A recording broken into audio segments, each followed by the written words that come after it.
Hey friends, tonight we're starting a journey through time that might make you rethink everything you thought you knew about women in history, especially those brave souls who, against all odds, lived alone without a man.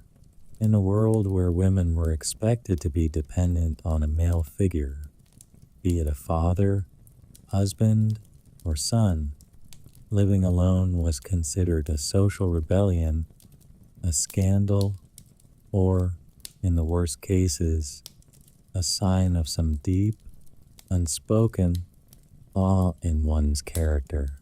So, why would anyone, particularly a woman, choose this path? Was it freedom? Was it loneliness?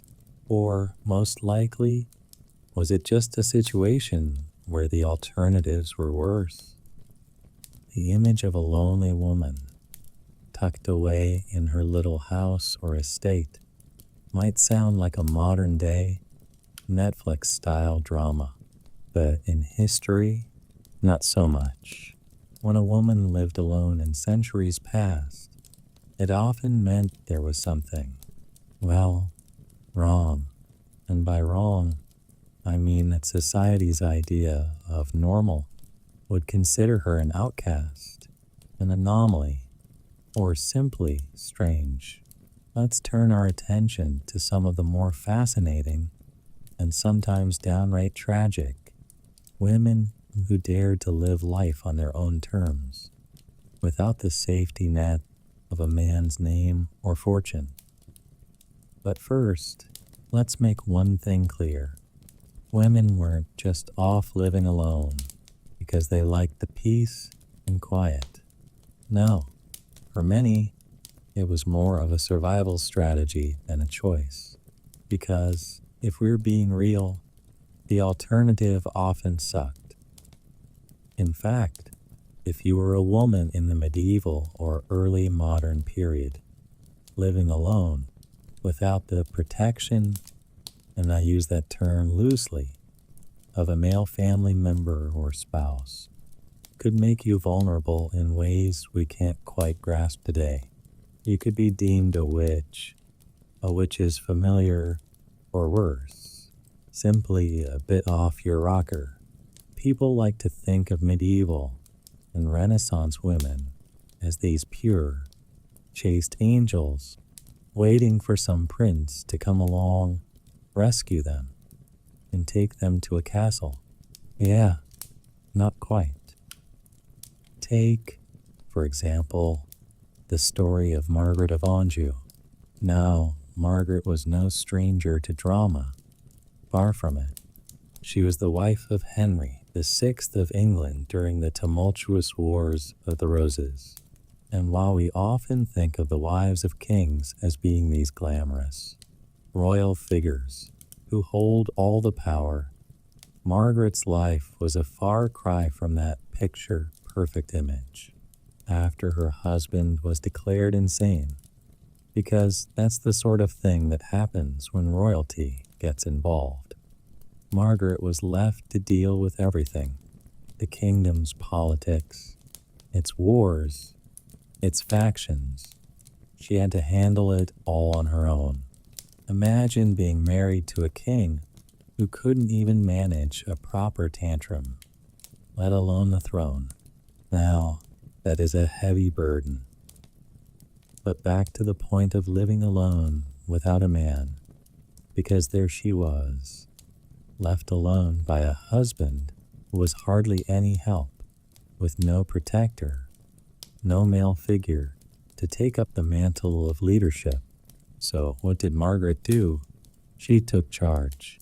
She fought for her son's future, recruited armies, and led battle strategies. Now, her story certainly didn't have a fairy tale ending. She was eventually captured and lived out her final years in exile. But still, in a time when women were supposed to be seen and not heard, she became a political force to be reckoned with.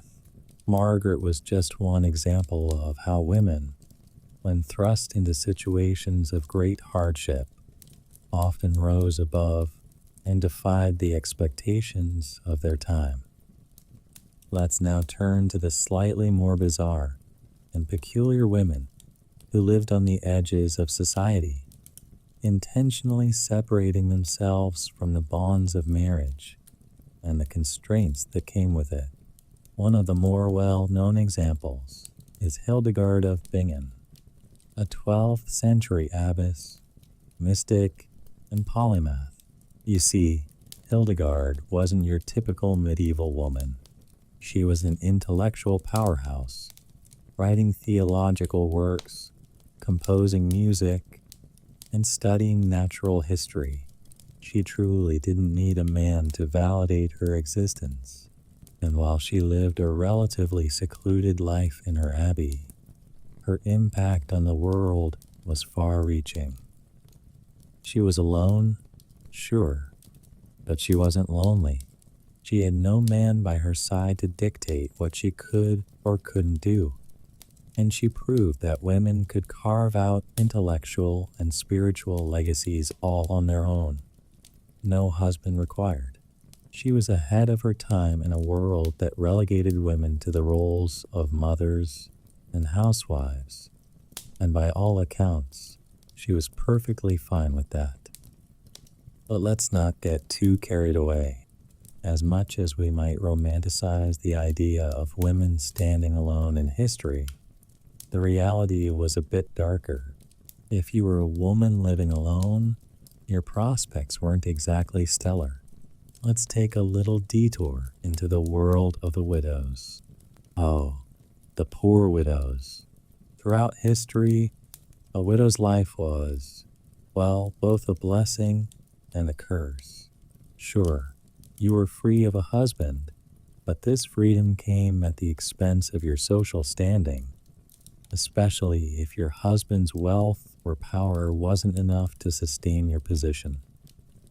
Now, we can't forget that widows were often seen as vulnerable women in need of protection or remarrying, because apparently a woman couldn't exist on her own without someone to look after her, right? After all, you were no good unless you had a man. And honestly, even if you did have money, a widow's reputation was never truly free from suspicion. The unprotected widow was often considered to be of loose morals, a potential witch, or a candidate for dangerous or scandalous behavior. It's a classic case of double standards. Really, women who were alone, whether by choice or circumstance, could not win. There was also the fascinating case of Queen Elizabeth I, or rather, the Virgin Queen. Here's a queen who, by all accounts, was the most powerful woman in England. Yet, she chose to remain unmarried throughout her life, something that raised eyebrows across Europe. Elizabeth had plenty of suitors, some of whom were kings, princes, and powerful men, but she rejected them all. People at the time were horrified, thinking she was squandering her opportunities and essentially failing in her role as queen to provide an heir. Yet, Elizabeth, never one to follow convention, remained steadfast in her decision. But why? Was it because she simply loved the freedom her role afforded her? Or was it because she had watched too many royal marriages go awry, resulting in endless drama and heartbreak? A bit of both, perhaps. But there's another layer to this. In a time when a woman's value was often determined by her marriageability, Elizabeth's refusal to marry was a form of rebellion, a refusal to bow to society's expectations of what she should do as a woman. And she thrived, ruling a kingdom at the height of its power. Of course, there were consequences. No children, no heir, and ultimately, the end of the Tudor line. But it's difficult to say if a royal marriage would have spared her from that fate. Was Elizabeth's singularity truly an act of independence, or was it a forced isolation due to the lack of any suitable marriage partners? And let's not forget the potential bitterness of having to choose between political alliances and personal desires, a choice that was never really hers to begin with. So, what does all this teach us about women who lived alone? They weren't simply unfortunate or lonely. No, they were often survivors, doing whatever they could to retain power, agency, and influence in a world that demanded women adhere to rigid expectations, whether they were queens, widows, or just the socially peculiar. Their stories are often a testament to human resilience, showing that even in the most isolating of circumstances, women have found ways to define themselves outside the roles imposed on them. As we move on from these examples, you may want to ask yourself, why, after all this time, is it still such a big deal for a woman to be alone? Perhaps the truth is that, for so long, society has been terrified of the power women might possess if they didn't rely on men to shape their identities. And that, my friends, is the kind of power that makes people uneasy. So, as you dim the lights and settle in, think about the brave, complex, and often tragic lives of those women who dared to step outside the bounds of convention. They might not have always been happy, but they sure were interesting. And maybe, just maybe, that's the sort of history we should be paying more attention to. Let's turn our attention to another royal disaster. Now we find ourselves in the 19th century with Princess Sophie of Hohenberg, a figure who could have easily slipped into the annals of history as just another name on the list of European royalty. But Sophie's story, like so many others in history, is tangled in the tragic fate of widowhood, and not just any kind of widowhood, but one that would change the course of an empire. You see, Sophie was the wife of Archduke Franz Ferdinand, the heir to the Austro-Hungarian throne, whose assassination in 1914 is often considered the spark that ignited World War I. The assassination itself is, of course, a well-known chapter of history, but it's Sophie's life before and after that tragic moment that's the focus here. Sophie, a woman of strong will and intelligence, had been married to Franz Ferdinand for over a decade. Their marriage was a love story, but one that was not without controversy. Sophie, you see, wasn't of royal blood, and in the eyes of many, she was considered an unsuitable match for the heir to the throne. In fact, her marriage to Franz Ferdinand was more or less a scandal in the eyes of the Austro-Hungarian court, which refused to officially recognize her as Empress-in-Waiting. Instead, she was relegated to the role of mere consort, despite the fact that she was the mother of his children and stood by him through thick and thin. But none of this mattered in the end, because, as we all know, fate has a way of delivering the cruelest blows in the most unexpected of ways. On June 28, 1914, Franz Ferdinand and Sophie were assassinated in Sarajevo. In an instant, Sophie's life was changed forever. Her world, once filled with love and intrigue, was now shattered by tragedy. Now, Sophie's life as a widow didn't come with the usual comforts one might expect from royalty. Her marriage to Franz Ferdinand had been difficult, but she had loved him deeply, and after his death, Sophie found herself in an unthinkable position. She was not only mourning her beloved husband, but also the sudden end of her family's future.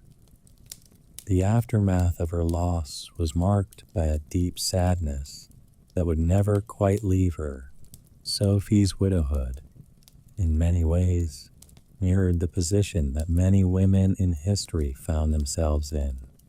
Isolated, cut off from their place in the royal family, and forced to navigate a world that saw them as weak, unworthy, or at worst, irrelevant. But Sophie didn't remain passive. She spoke out, often writing heartfelt letters and making her case to anyone who would listen. Her advocacy for her children was clear, and her grief was palpable, though it never quite aligned with the expectations of the court. In a way, Sophie became an example of a woman who, in the face of unspeakable loss, fought to hold onto whatever power she could. A woman who lived alone, not by choice, but by circumstance. Sophie's widowhood did not make her a mere footnote in history, however. Her life, though short after the assassination, became a symbol of the complex nature of power and grief, especially for women. She lived through a time when women in royalty were often sidelined, and widowhood only deepened that sense of separation. For Sophie, there was no man to rescue her, no political ally to take up her cause. She had to rely on herself, and even that wasn't enough to alter the course of history. Her death in 1990 marked the end of her life, but it's important to remember that Sophie, much like many women who lived alone in the face of social and political turmoil, had her own kind of power. She might have been alone after Franz Ferdinand's assassination, but in that solitude, she found a voice that resounded across the years. As we reflect on Sophie's life, one thing becomes clear. Being alone doesn't always mean being powerless. In fact, some of the most powerful voices in history came from women who had no choice but to stand alone. Moving on to another interesting chapter in history, let's meet Catherine de Braganza, the Portuguese princess who became the wife of England's King Charles II. Now, when we talk about Catherine, there's a tendency to focus on her marriage to Charles, but as with many historical figures, it's her widowhood that really makes her stand out. Catherine's life after Charles' death is a fascinating tale of personal resilience and political maneuvering, qualities that didn't always fit the stereotypical view of a royal widow in the 17th century. Catherine wasn't exactly the most famous queen consort of her time, but she sure had her moments. When she married Charles in 1662, she brought with her a substantial dowry, famed for including the territories of Bombay, modern-day Mumbai, and Tangier, which England could hardly wait to get their hands on. And yet, despite this, Catherine's marriage was far from what we might call a happy royal union. Charles, you see, was, well, Charles. To put it simply, he had a lot of lovers. The marriage between Catherine and Charles was never fully consummated. For years, the king and queen had no children, and despite the pressure on Catherine to provide an heir, Charles never really gave her much support. To top it off, Charles was famously uninterested in being a good husband to Catherine, preferring the company of his mistresses. But Catherine, she was stuck, alone in a foreign land, with a husband who barely acknowledged her existence, and a court full of sycophants. Still, Catherine carried on, maintaining her dignity as best as she could in the face of it all. But let's fast forward to 1685, the year that Charles II died, and Catherine became a widow. Now, in those days, widowhood wasn't just about personal loss. It was often a chance to either get remarried, or in Catherine's case, to return to your native land. But Catherine wasn't interested in either option. She was far from content with simply fading into the background as the widow of a king. Catherine, much to the chagrin of her advisors, continued to wield some political power as a dowager queen, despite her status as a childless widow.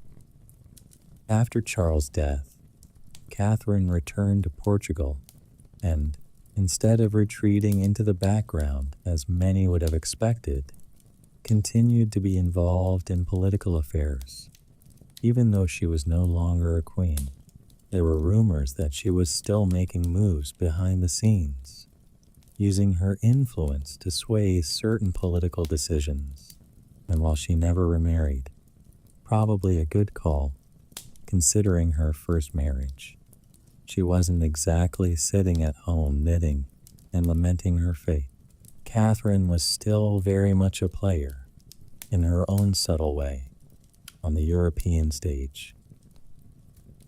Of course, Catherine's reputation as the unloved queen persists in many circles, but the truth is far more complex. She may not have been a conventional widow, especially for her time, but she certainly didn't fade away quietly into the shadow of Charles' name. Instead, she reclaimed a certain measure of power after his death, perhaps not as overtly as a monarch might, but definitely as a strategic, politically aware widow who wasn't about to be forgotten. Now let's move forward to the 19th century once again, but this time we find ourselves in the presence of one of the most iconic and sometimes misunderstood widows in history, Queen Victoria. Victoria's life after the death of her beloved Prince Albert in 1861 is one of the most famous widowhoods in history, though it's often overshadowed by the idea that she became a recluse, draped in mourning black for the remainder of her life. In reality, her widowhood is a much more complicated and fascinating story, full of both grief and an unyielding determination to retain power and dignity. Before we dive into her widowhood, let's rewind a little and examine her relationship with Albert. It's often painted as a picture of perfect royal romance. Victoria and Albert were deeply in love, and their union was filled with mutual respect and affection. But let's not sugarcoat everything too much. Albert wasn't just her husband, he was also her advisor, her confidant, and to some extent, her backbone in an empire that was rapidly expanding. Though Victoria was the reigning queen, she was often indecisive and emotionally fragile, and Albert played a huge role in stabilizing her reign. Their marriage, while loving, was also somewhat codependent. When Albert tragically died of typhoid fever in 1861, Victoria was devastated.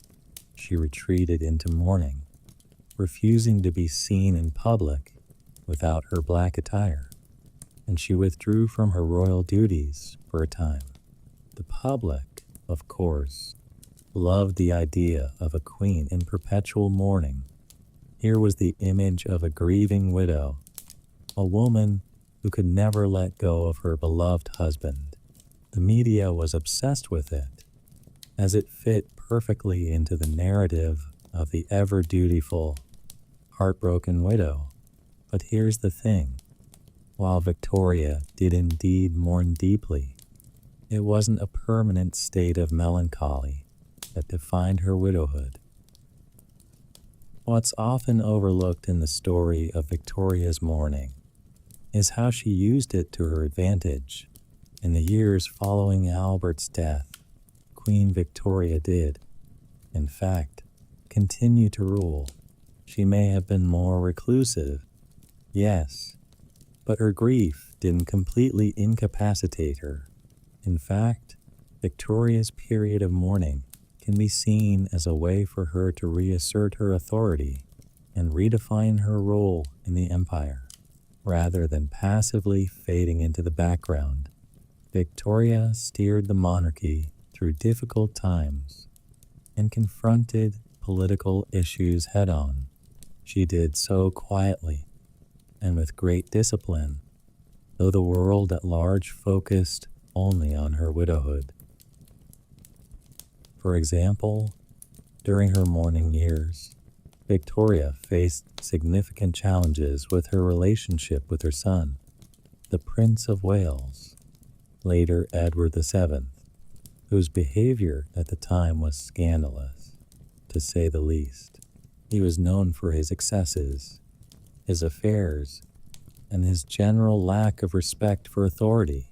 Victoria's attempts to control her son's behavior through stern correspondence and indirect influence were, to be honest, quite intense. She may have been mourning, but she wasn't letting go of her role as the head of the monarchy. Her sharp letters to Edward were evidence of a queen who would not relinquish control of her empire, even in her most vulnerable moments. Even more fascinating was Victoria's continued involvement in European politics, though some argue that she wasn't as hands-on as she had been during Albert's lifetime. She was far from a passive figurehead. Victoria continued to play a significant role in the British monarchy's involvement in global affairs, albeit with a more subdued presence. Her widowhood, then, was not a retreat into oblivion, as it's often portrayed, but rather a way for her to recalibrate and redefine her reign in the absence of Albert's steadying influence. Victoria's widowhood didn't only shape her relationship with politics and her family, it also significantly affected her relationship with the public. The British people, in particular, revered her as the mourning queen, but it's important to note that her mourning period lasted well beyond what most would consider socially acceptable. There's something almost defiant in her choice to remain publicly in mourning, continuing to wear black for decades after Albert's death. It's as if she were saying, "I'll do things my way. Thank you very much," even if it meant occasionally alienating her subjects who were growing tired of the widow's dark attire. But it wasn't all doom and gloom. Queen Victoria did eventually emerge from her years of mourning, but not in the way we might expect. While she never fully recovered from Albert's death emotionally, she slowly began to open up her heart again, first to her children, then to politics, and even to the idea of having companionship. Victoria's relationship with her son Edward became somewhat reconciled over time, and her later years saw a more engaged monarch, though still with a lingering sadness and a profound connection to Albert. In the final analysis, Victoria's widowhood is a testament to her resilience. She showed the world that a woman could be both a ruler and a mourner. It also demonstrated that a widow could be far from powerless, even if her power was wielded in more subtle and unconventional ways.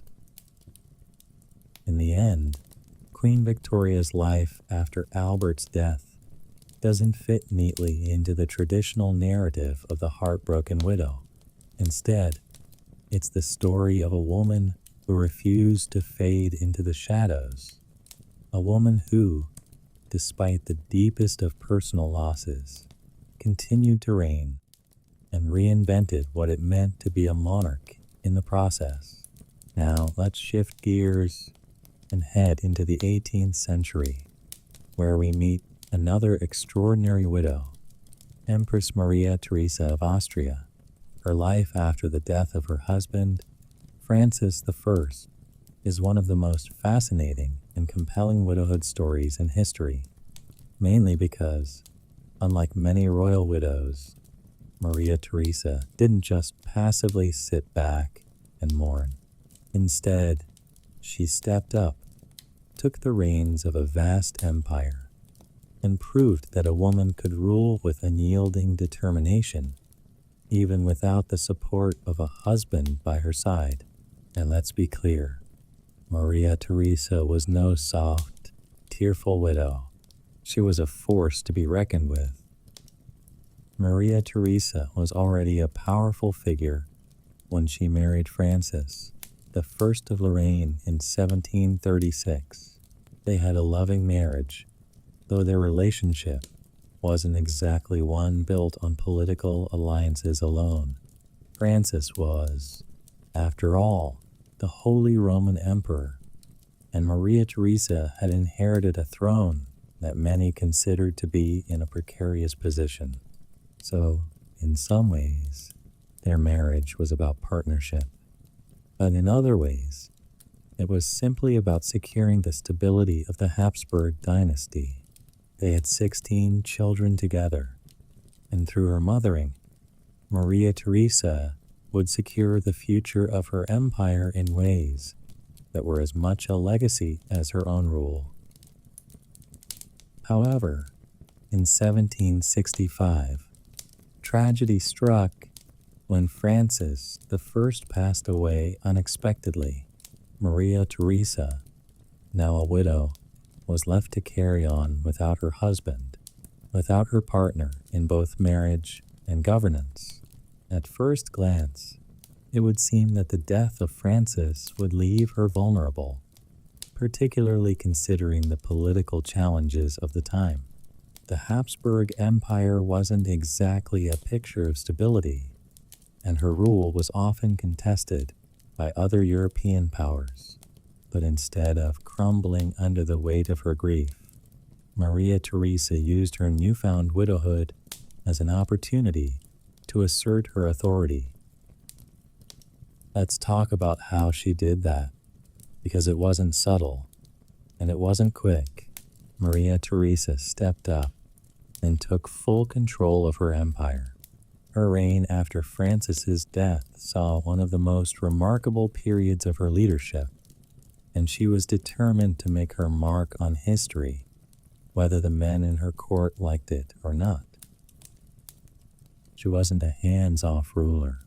Instead, Maria Theresa engaged directly with the politics of Europe, something that was almost unheard of for women of her time.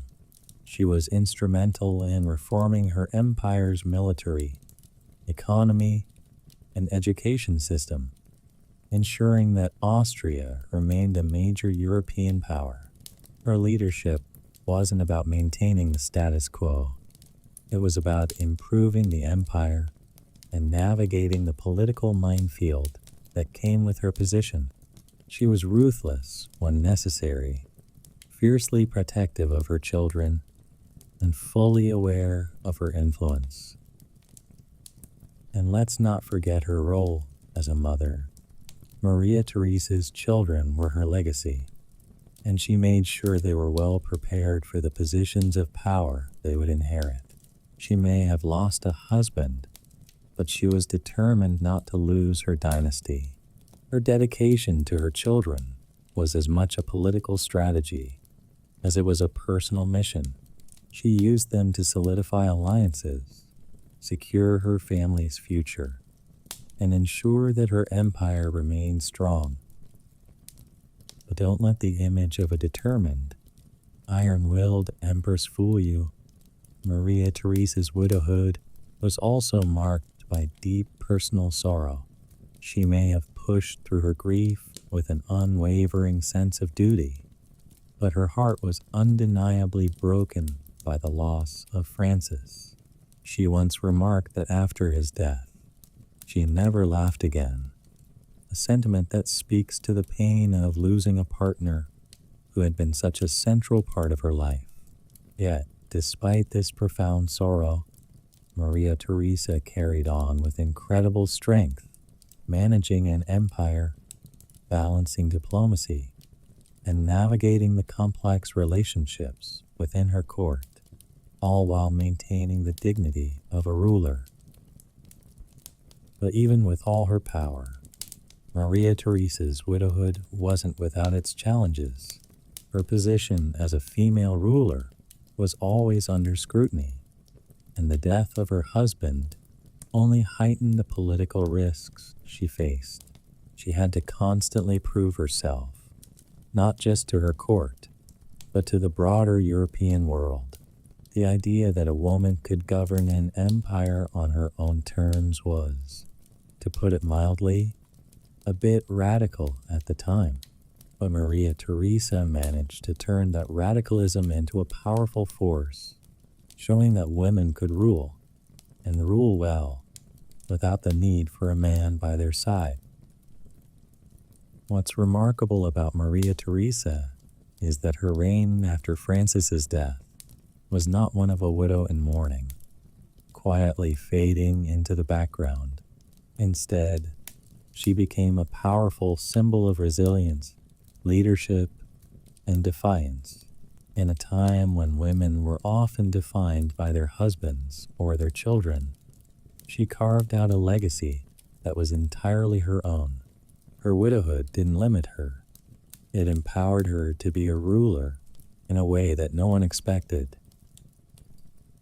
Empress Maria Theresa's story is the story of a widow who turned grief into action, sadness into strength.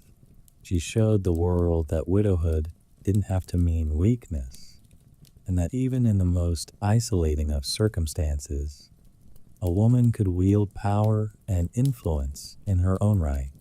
And that, my friends, is a widowhood story worth remembering. Now, let's shift the focus to one of the most famous and tragic widowhood stories of the Tudor dynasty, Catherine of Aragon. As the first wife of King Henry VIII, Catherine's life is often overshadowed by the monumental divorce that led to the English Reformation. But beyond the drama of her marriage's collapse, Catherine's widowhood is a tale of defiance, resilience, and a woman whose fate was completely altered by the whims of a powerful king. So, let's take a closer look at Catherine's life after Henry VII's divorce, and how she turned her widowhood into a powerful, albeit tragic, personal journey. Catherine's story starts with an arranged marriage to Prince Arthur, Henry VII's older brother, when she was just a teenager. Prince Arthur's untimely death left Catherine a young widow, and she found herself caught in the web of royal politics.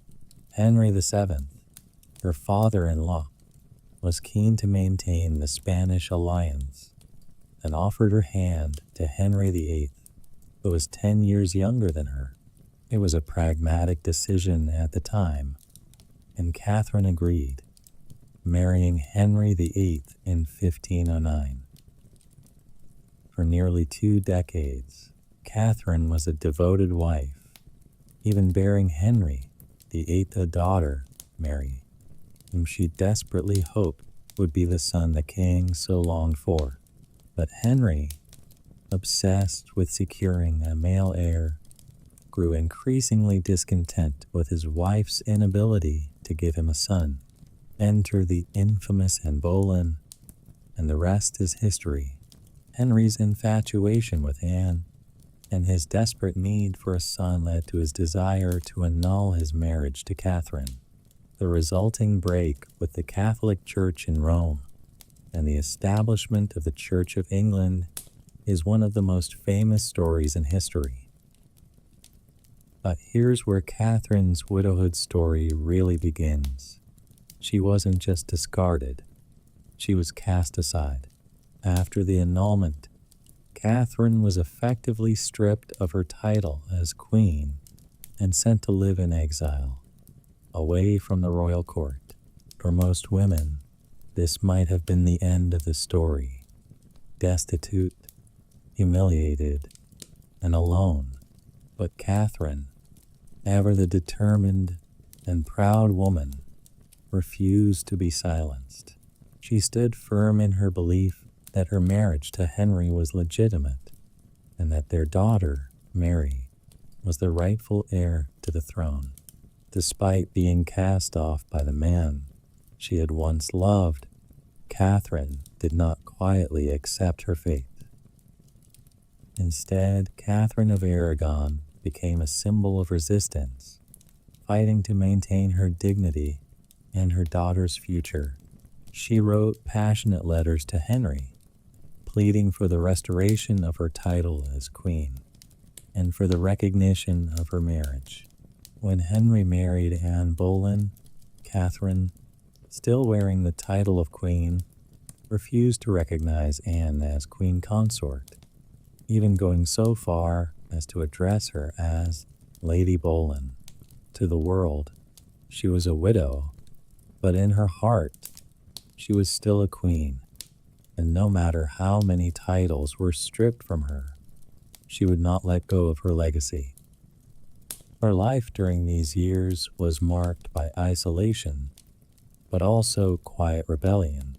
She was no longer allowed to live in the royal palace, instead residing in various castles and estates. But she never lost the royal bearing that had defined her. Her widowhood, like her marriage, became a political weapon. She supported those who were loyal to her cause, and her staunch resistance to Henry's actions made her a martyr for some, a symbol of the corrupting nature of royal power for others. Sadly, Catherine's story ends not with victory, but with a quiet, uncelebrated death in 1536, at the age of 50, after years of separation from her daughter and being humiliated by Henry and his court. She passed away in relative obscurity. She was buried at Peterborough Abbey, far from the pomp and circumstance of the royal burial she once hoped for. But Catherine's widowhood, marked by dignity and defiance, remained a lasting testament to her character. She was, in the end, not just Henry VII's first wife, but a woman who stood tall in the face of public and personal humiliation. What makes Catherine's widowhood so poignant is that, despite her fall from grace in the eyes of the court, she never lost her sense of self. She didn't fade into the background. She may have been an exiled widow, but she continued to fight for what she believed was right, her legitimacy, her daughter's place in the world, and her rightful position as queen. Catherine of Aragon's widowhood wasn't defined by her sorrow alone, but by her strength, her unwavering determination, and her refusal to let go of the dignity that had once defined her.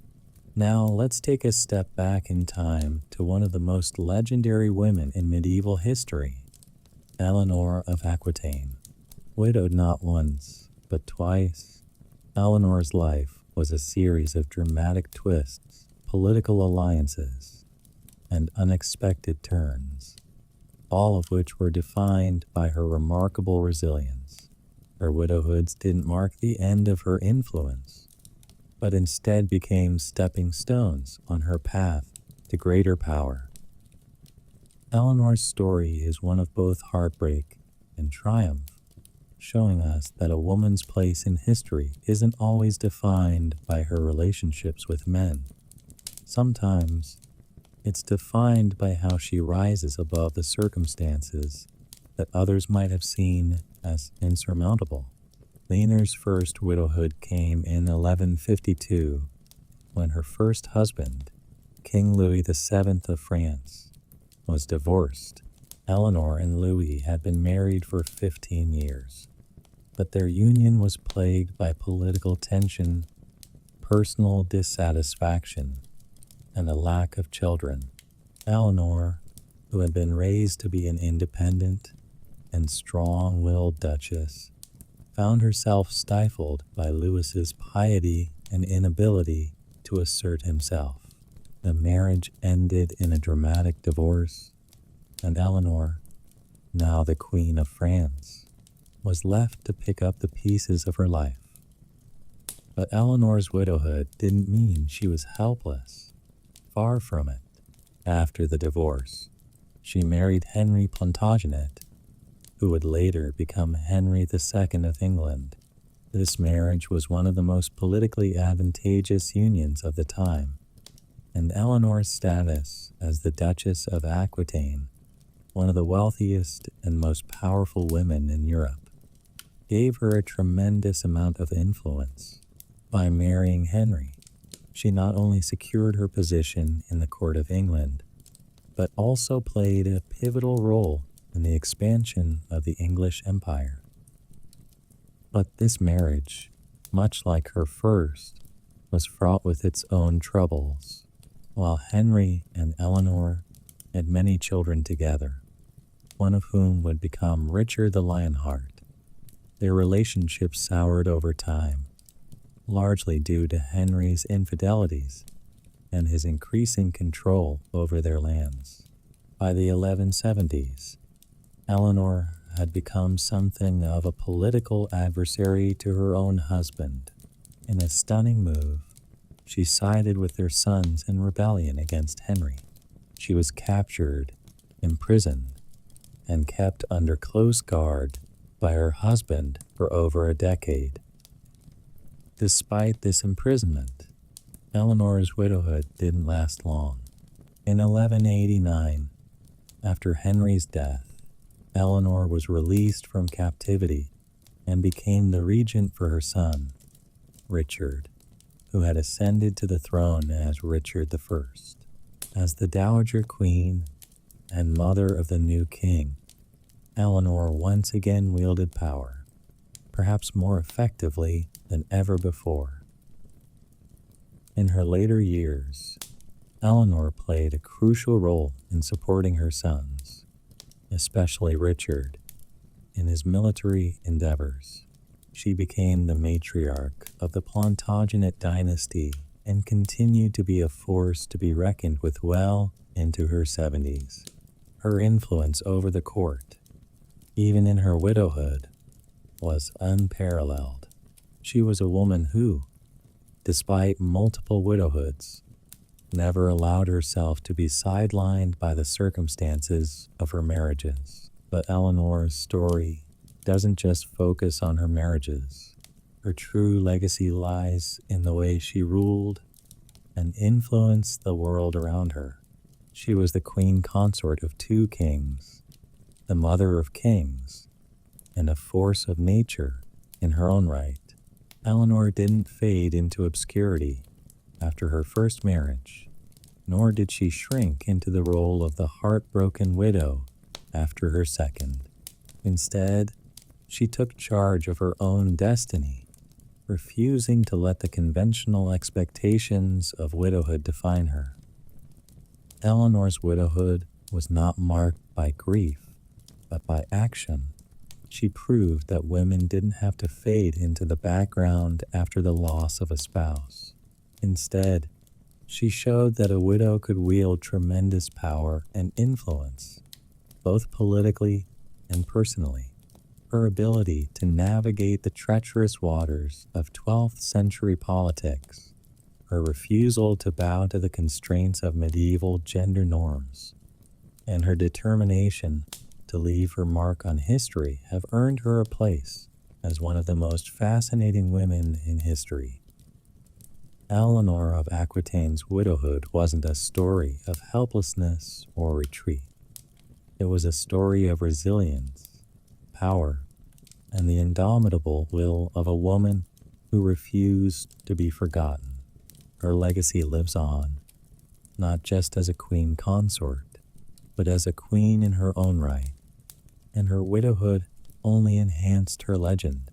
Let's now take a leap from the European courts to the imperial halls of China, where we find one of history's most enigmatic and politically astute widows, Empress Dowager Cixi. Her story is one that often flies under the radar for those of us more familiar with European monarchies, but it is no less riveting.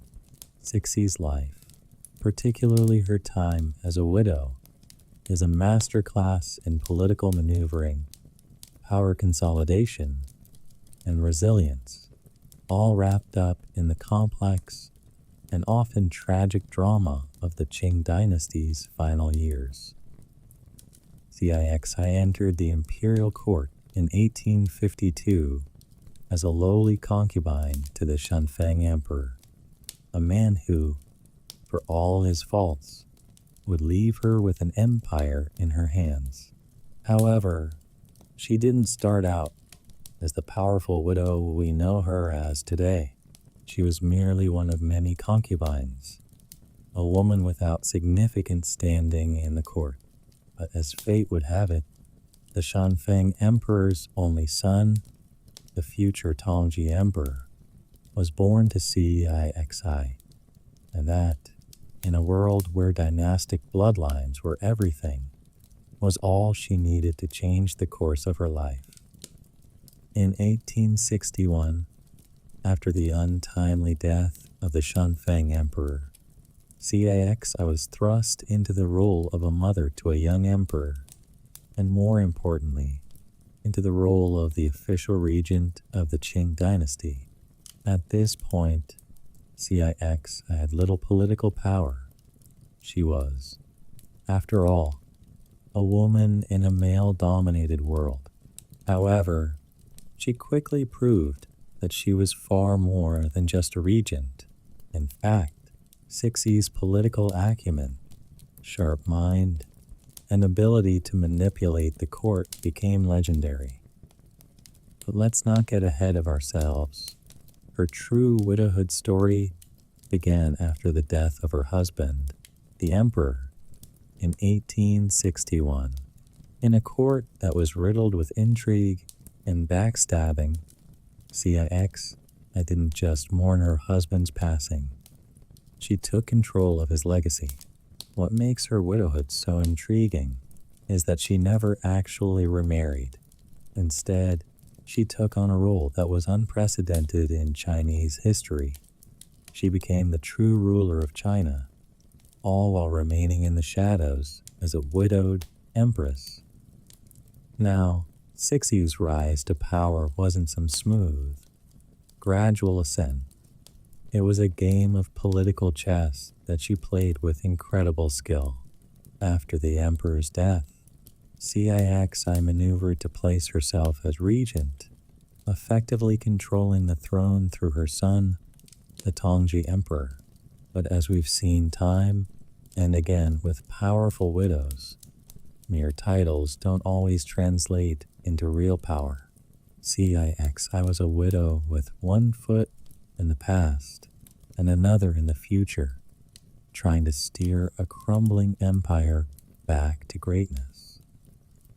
What's truly remarkable about Cixi's widowhood is that she never fully let go of her power, unlike many other women who would have taken a back seat after the death of their husbands. Cixi used the opportunity to solidify her position. She wasn't just the figurehead. She was the mastermind behind the scenes, making key decisions that would shape the fate of China. While the world believed her son, the emperor, was ruling, it was Cixi who pulled the strings. Despite her cunning, Cixi's reign wasn't without its challenges. She was constantly dealing with uprisings, political enemies, and Western powers that sought to exploit China's vulnerabilities. The Taiping Rebellion, and the Second Opium War were some of the most tumultuous events during her regency. And through it all, CIXI navigated these challenges with remarkable pragmatism. She dealt with military defeats, internal dissent, and the looming threat of foreign influence, all while maintaining a firm grip on power. But Cixi's political strategies weren't always pure. She was known for her ruthlessness, and she didn't hesitate to eliminate her rivals. She orchestrated the downfall of many court officials and even manipulated her way into arranging the death of her own son, the Tongji Emperor, under suspicious circumstances.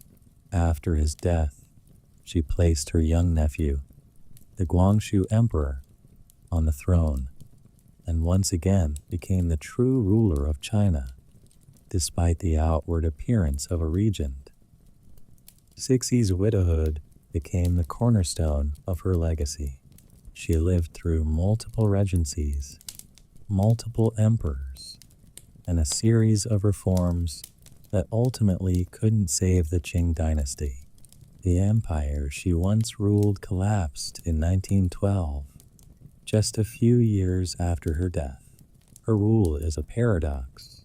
She was a woman who, in theory, had no official power, yet wielded more authority than most men on the throne of China. She was a widow, yes, but she was also a kingmaker, a shrewd political operator, and a ruler in every sense of the word. In her final years, Cixi's health began to deteriorate, and with the end of the Qing dynasty looming, she passed away in 1908, leaving behind an empire on the brink of collapse. Despite her power, CIXI could not escape the changing tides of history. Yet, her widowhood did not mark the end of her reign. It marked the height of her influence. What we can learn from Cixi's story is this: widowhood doesn't always mean stepping aside. Sometimes, it's the opportunity to seize control, to solidify power, and to leave a legacy that will endure long after the death of a spouse. Cixi's life shows that even in the patriarchal world of imperial China, a widow could rule with unrivaled authority, no man required. As we continue this exploration of remarkable widows in history, we find ourselves in the late 15th century with one of Spain's most influential monarchs, Queen Isabella of Castile. Known for her crucial role in the unification of Spain and her sponsorship of Christopher Columbus's voyages, Isabella's widowhood wasn't just a matter of personal loss. It became a pivotal moment that shaped the future of Spain and the world. But Isabella's journey through widowhood wasn't one of quiet mourning. Instead, it became a struggle for power, stability, and the legacy of an empire she had helped create. Isabella married Ferdinand II of Aragon in 1469, forming one of the most famous and politically significant royal unions in European history. Together, they unified Spain, ended the long-standing division between their kingdoms, and embarked on ambitious military campaigns, such as the conquest of Granada, the last Muslim stronghold on the Iberian Peninsula. They also initiated the Spanish Inquisition, which would leave a dark legacy in history. Despite their shared goals and many accomplishments, their marriage was far from perfect. Ferdinand, a man of his time, was often absent from court, leaving Isabella to govern much of Spain on her own. When Ferdinand died in 1516, Isabella's life took a turn she hadn't expected. She was no stranger to ruling alone, but the prospect of widowhood hit her hard. Ferdinand's death meant the end of an era, for both Spain and for Isabella personally. She had lost not just a husband, but a political partner who had been integral to her reign. For years, they had ruled together as co-monarchs, and now Isabella was forced to face the future without him. But Isabella's widowhood was anything but a quiet retreat into grief. In fact, her determination to secure Spain's future after Ferdinand's death was fierce and unwavering, unlike many other royal widows who might have been expected to step aside and allow their children or other male relatives to assume control. Isabella took charge in the aftermath of Ferdinand's death. She did not shy away from power. Instead, she fought for her children's future and her own influence within the Spanish court. After Ferdinand's passing, Isabella's son, Charles I of Spain, later known as Charles V, Holy Roman Emperor, was crowned king. But Isabella did not simply fade into the background. She remained an active and important figure at court, continuing to advise her son and even taking part in political decisions. She wasn't a ceremonial widow who simply stepped aside. Instead, she made it clear that her widowhood would not diminish her authority. One of the most fascinating aspects of Isabella's widowhood was her role in the complex political alliances of Europe. She had been a key figure in securing Spain's place on the European stage, and after Ferdinand's death, she continued to be a force in shaping Spain's foreign policy. She didn't just sit by as her son took the throne. She guided him, influencing key decisions and ensuring that her legacy would continue through him. Her involvement in the governance of Spain didn't end when Ferdinand died. Instead, it shifted focus toward securing her family's position within Europe. Isabella's widowhood also became a personal journey, marked by the changes in her relationship with her children. She was not only a monarch, but also a mother, and her children's futures were of paramount importance to her. Her relationship with her son Charles was both political and personal, and she worked tirelessly to ensure that he was prepared to inherit the weight of the Spanish throne. But her widowhood also meant that she had to navigate her role as the mother of a king, balancing her maternal instincts with the practical realities of the throne. This delicate balance between motherhood and monarchy would shape much of her widowhood. Despite the importance of her role as a widow, Isabella's health began to decline in the years following Ferdinand's death. She lived only a few years after her husband, passing away in 1504, but her legacy lived on through her children and the kingdom she had helped to build. Though she never remarried, her influence as a widow was undeniable. Isabella did not simply disappear into the shadows after Ferdinand's death. She continued to shape Spain, guiding her son Charles through the early years of his reign, ensuring that Spain would remain a dominant European power. Isabella's widowhood was a testament to her strength and determination. In a time when widows often found themselves sidelined, Isabella used her position to continue her political influence. Her story challenges the typical narrative of widowed women in history, showing that widowhood doesn't always mean weakness or withdrawal. In Isabella's case, it became an opportunity to further cement her legacy as a ruler and mother. Her refusal to fade quietly into the background, her ability to guide and influence her son, and her continued involvement in the affairs of the kingdom demonstrate that widowhood, for those with the will, and the power can be a stage for continued influence, not one of inevitable decline.